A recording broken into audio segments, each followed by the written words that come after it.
What's up, everybody? Welcome to Podcast Now. I'm Alex, and in this video, I want to talk about how the after-credit scene or mid-credit scene in the Uncharted film sets up the next Uncharted film, if there is one. Now, obviously, that depends on box office success. I'm not even sure myself if this movie will get a sequel. I would not mind a sequel, but I just don't know if they would get it. But we have a pretty good indication, in my opinion, based off of just a single name of where they'd be going with the next movie, at least generally, and that's what we'll be talking about in this video. So basically, you have the mid-credit scene, right? Very much a recreation of Uncharted 3 when Sully and Nate first meet. So that's kind of what they were trying to go for, even though the context, obviously, right, is completely different. And Nate is meeting with this employee of a person, and you actually hear him name drop that person only one time and only half of his name, his last name, Roman. Gabriel Roman, I believe. Now, could it be just a random person named Roman? I'm sure, but I really think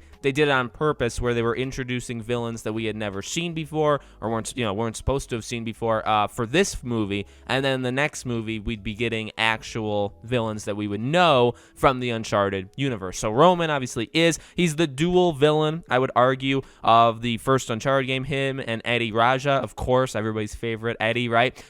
So I think honestly, setting up Roman would set up Eddie. I also think obviously saying Roman's name out loud very much sets up Elena. I really think, actually, to boil the entire thing down, literally just saying the name Roman indicates that they would be going the Uncharted 1 route. Now, here's the thing, and I want to make this kind of clear, right? The thing with this movie that, I don't know if you either love it or hate it. I'm sure there's some in-between, feeling you can have. But the movie obviously borrows some things from the games, but also does a little bit of a mismatch. Again, as I just said, this end credit scene, which was played after the movie Uncharted, which was very heavily Uncharted 4. It wasn't fully Uncharted 4. It was maybe like 50%.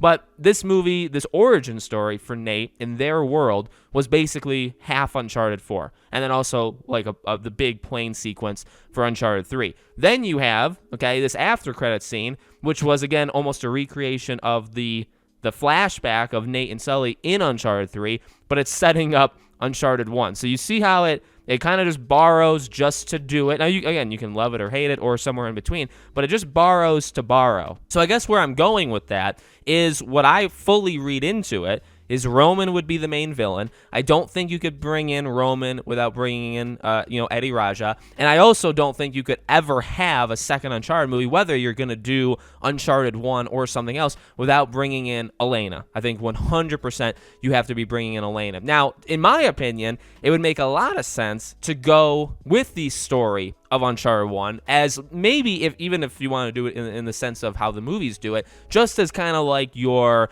loose interpretation. Like, that's the thing you're loosely following. You can do your car chase scene from Uncharted 4, even though that's not in Uncharted 1. You can mix and match. But I do think the idea, because remember, the idea of Uncharted 1 was literally Sir Francis Drake, which made a lot of sense because his name is Nathan Drake, and you don't really know the history yet, and all that stuff. Now, Sir Francis Drake was mentioned one time in this movie, but really, obviously, the plot of the movie, again, borrowing a little bit from Uncharted 4, but not fully, because they didn't do the Avery tale and the pirate. They did the pirates a little bit, but not really. So, again, kind of picking and choosing. So, really, for Uncharted 1, this fictional, whatever they choose for Uncharted 1, could very well be, again, the baseline, Eddie, Roman, searching for, some sort of treasure. I guess it doesn't have to be what they were going for in Uncharted 1. I think the supernatural elements would work really cool. It would be really different. Again, I don't know if they would pick and choose that, or maybe say, I don't know if we need that.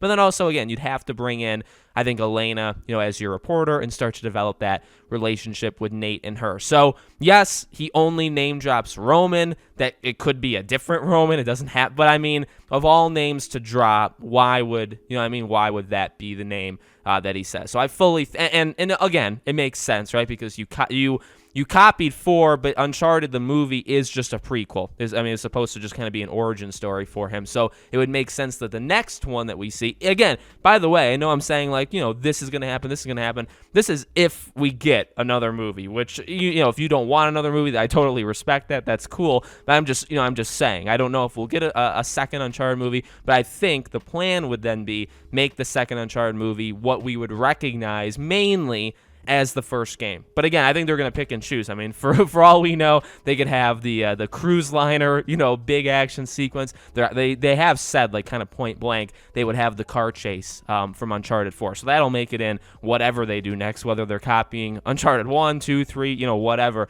that would make it in. So let me know what you guys think in the comments below. Make sure you guys are subscribed to the channel. Hit the bell icon so you guys know when all these videos go up. If you want to follow me anywhere else, all my social media is in the description below. Thank you for watching, and I hope to see you all on the next video.